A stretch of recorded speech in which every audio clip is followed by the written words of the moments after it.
नमस्कार मंडळी, चला आज बघूया आपण आंबट, थोडंसं गोड, तिखट असं हे मी चिंचाचं लोणचं बनवणार आहे. खूप छान लागतं आणि वर्षभर टिकतं आणि मुलंसुद्धा आवडीने खातील. एकदम असं साध्या सोप्या पद्धतीत तुम्हाला मी हे लोणचं दाखवणार आहे. चला पाहू आपण हे लोणचं कसं केलेलं आहे. तर मी घेतलेली चिंच, तर ह्याच्यामध्ये बियासुद्धा आहेत आणि त्या मी काही काढलेल्या नाही. पण वरचे जे कवच वगैरे जे असतात ते मी सगळं काढून घेतलेलं आहे. व्यवस्थित ही चिंच व्यवस्थित साफ करून घेतलेली आहे. तर आता चिंच मी एका बाउलमध्ये घेतले. त्यामध्ये आपल्याला मीठ लावून घ्यायचं आहे. तर मीठ मी 2 चमचे घातले छोटे आणि ह्यामध्ये काळं मीठसुद्धा मी घातलेलं आहे. तर 1-1.5 चमच्याभर मी काळं मीठसुद्धा घातलेलं आहे. हे मीठ ना व्यवस्थित ह्या चिंचला लावून घ्यायचं आहे.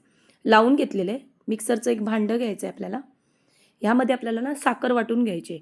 एक पाव वाटीभर मी साखर घेतली. ती मिक्सरला फिरवून घ्यायची आहे. तर ही पूर्ण मी घातलेली आहे. तर पिठी साखरसुद्धा मी घालून घेतलेली आहे. आता ही पिठी साखर आपल्याला ही चिंचला सगळी लावून म्हणजे व्यवस्थित लावून घ्यायची आहे. हे बघा या पद्धतीमध्ये. आता ही पिठी साखर मी लावून घेतलेली आहे. ह्यामध्ये मी ना काश्मीरी मिरची पावडर घालणार आहे. याने कलर खूप छान येतो. 1 चमचाभर. अर्धा चमचाभर मी लाल तिखट घातले. लाल तिखट तुम्हाला घालायचं तर घाला, नाही घातलं तरी चालेल. पण मी अर्धा चमचाभर लाल तिखट घातलेलं आहे. म्हणजे आंबट, गोड, तिखट असं हे टेस्ट येणार याला. चला आता सगळं हे मी लावून घेतलेलं आहे. आता एक छोटी कढई घेतलेली आहे. त्यामध्ये आपल्याला सगळं हे घालून घ्यायचं आहे. हे बघा, अशा पद्धतीमध्ये मी सगळं हे एका कढईमध्ये सगळं घालून घेतलेलं आहे. गॅसवर कढई ठेवायची. एकदा मिक्स करून घ्यायचं आहे.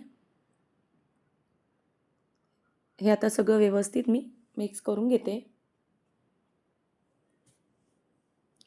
आता ना थोडंसं आपल्याला पाणी घालायचं आहे. जास्त घालायचं नाही आहे. हे बघा, थोडंसंच घालायचं आहे. हवं तर तुम्ही 2-3 चमचे पाणी घातलं तरी खूप झालं. फक्त जी आपण हे पिठी साखर, मसाले वगैरे जे लावलेले आहेत ना, ते सगळे व्यवस्थित या चिंचला सगळं व्यवस्थित लागलं पाहिजे.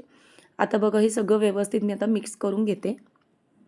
हे बघा कलर सुंदर आले आहे. थोडंसं आपल्याला अजून हे परतून घ्यायचं आहे. हे बघा या पद्धतीमध्ये झालेलं आहे.